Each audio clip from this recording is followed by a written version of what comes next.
What a nice, beautiful fall day in North Carolina. Oh my goodness, it's nice out. Wait a minute. How did I get here? I am definitely not adapted to live here. I know. Much better, but how did I get here? And where is here? I wish there was something that could tell me about where I am right now. Yeah. You about to take it to the tundra? It's cold, it's dry, let's ride. Come on. Yo. Tundra is a biome that's cold and dry. It's got a flat terrain, it doesn't go that high. Around the Earth's poles are where they can be spotted. Like that one above the Arctic Circle? Yo, you got it. That's the Arctic Tundra. And down south below, The Antarctic Circle?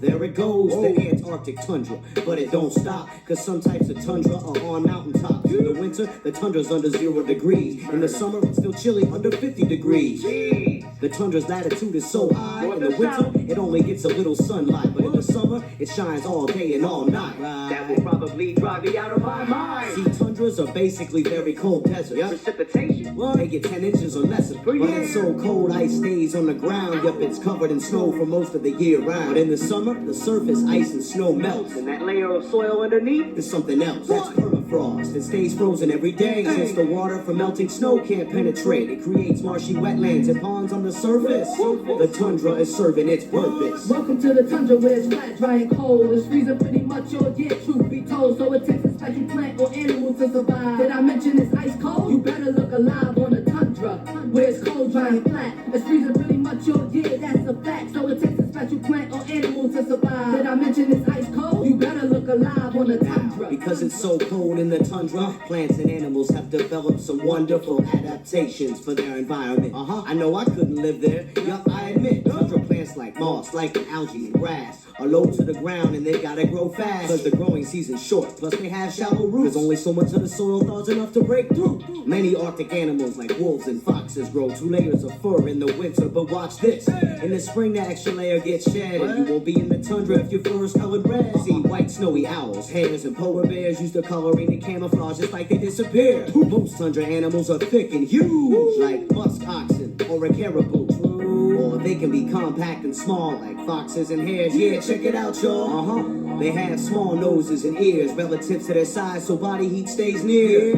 Some animals aren't able to adapt to the tundra's tough winter, so they leave and come back.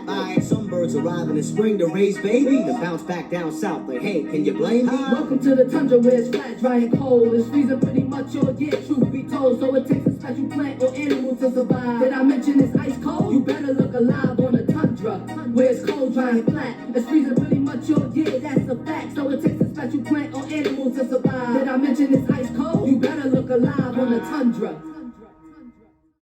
Now, if you notice, ladies and gentlemen, we are in the tundra, and thanks to vocabulary, we just learned a little bit more about the tundra.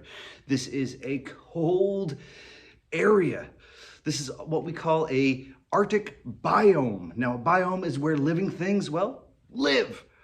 And ladies and gentlemen, this is definitely the coldest one. But from that video, did you notice it had a lot of similarities to something else? So today's video, we're gonna compare the tundra, which I'm in right now, and I need to get out of here. So let's see if this works. Go.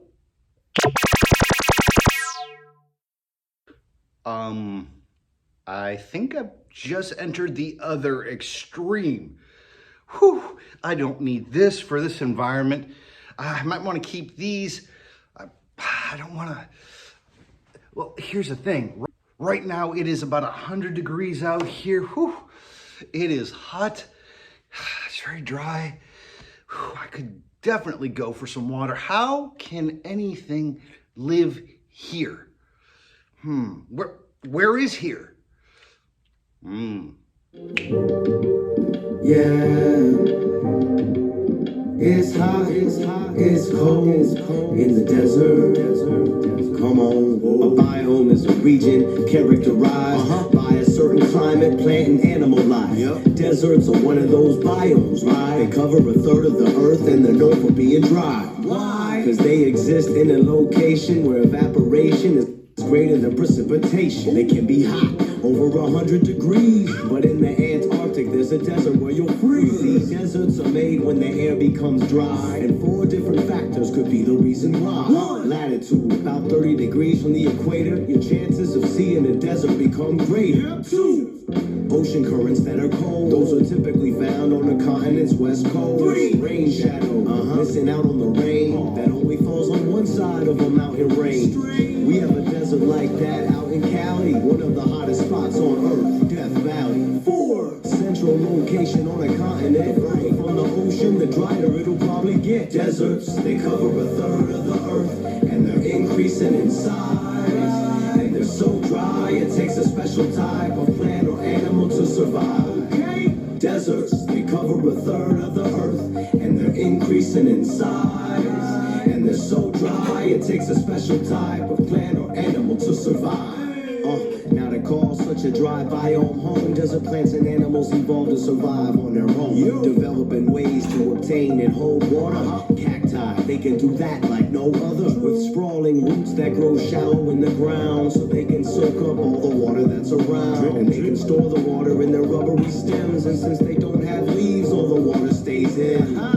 Plus another part of their design, to keep animals away, they have sharp spines. Now it's so hot, most animals rest during the day, but at night when it cools down, they come out to play. Like kangaroo rats, they live in underground dens where it's cool, so they don't sweat, just chill with their friends. And this Texas hornless, on their backs they have scales, channels in between to hold water like a pail. The sand grouse flies around in the desert sun, but uses its feathers to soak up water like a sponge. All of these creatures found ways to live in the desert where there's not a lot of water to give. And as climate change progresses and the temperatures rise, deserts are heating up and increasing in size and taking over farmland. Desertification. One day we may have to make our own adaptation. Deserts, they cover a third of the earth, and they're increasing in size.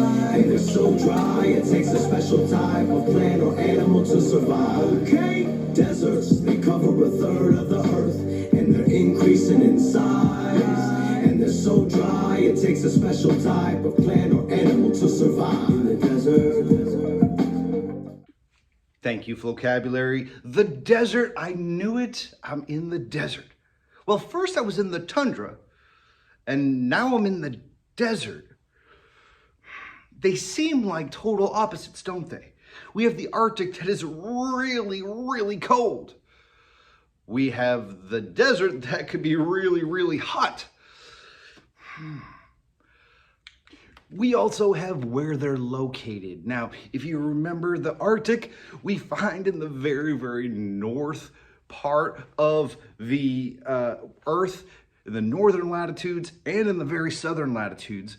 And deserts we can find almost on every continent. What other things do these biomes have that make them so unique? Now, can I think of any other differences?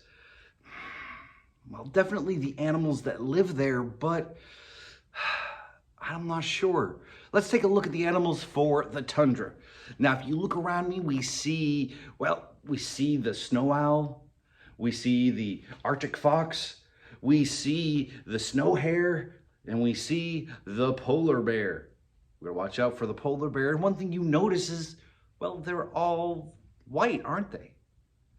Well, they've adapted to their environment, not just the cold, but the glaring white. Now, if you remember when I was in the tundra, well, I had my sunglasses on. Now, the sunglasses will protect my eyes from all of the brightness that's out there, that snow, that ice. It's very bright and can do damage to our eyes. Now, these animals have adapted to living in that environment. Now, the word adapted means they changed to fit that environment. You look at the color. You got the polar bear, you got the Arctic fox. They're these colors because, well, it's easier to hide. Now, where do they want to hide from? Well, they don't have much to hide from. They want to hide so they can hunt. They are predators. so they don't want their prey to see them coming. Now the snow hare is white so it can hide from these guys. Now, also if you look, you don't see a lot of plant life around the tundra, do you? No, because a lot of the times the ground is frozen because of the permafrost. So not a lot of things grow, so food is kind of scarce. So these animals had to adapt. So they had to adapt to the cold, they had to adapt to the lack of food, they had to adapt to hide from their predators or hide from their prey, which is called camouflage. How can we compare that to, let's say, the desert? Well, we look at the animals for the desert, and you notice, once again, the colors are about the same, aren't they? They blend very well into their environment, once again, just like in the tundra, to hide from their predators or to be able to hunt for their prey. Camouflage is a great adaptation that they use. How about the plant life? Well, we heard about the cactus, and they're great to store water. In fact, the plants in the desert have adapted to, one, to store water, but two, to also protect themselves. If you think of a cactus, and you all know my history with a cactus, don't hug them. They have grown thorns so that they can protect themselves from, let's say, birds that want to make homes out of them, or other animals that want to try to eat these plants. They've adapted. Adapted. It seems like every animal and every plant has adapted to their biome. I wonder how else the desert and the tundra are similar. Well, it could be the lack of rain. It doesn't rain a lot in the desert, and surprisingly, it doesn't rain a lot in the tundra. In fact, the tundra is known as the frozen desert because it doesn't rain that often. I guess these two biomes aren't that different. I don't know if I want to live in either one of them because I don't know if I could adapt. So I'm going to leave this question for you. If you could choose one of these biomes, either the Arctic tundra or the desert, which one would you live in? And, well, how would you have to adapt to survive there? Ladies and gentlemen, I cannot wait to hear your answers. And most of all, I can't wait to see each and every one of you tomorrow.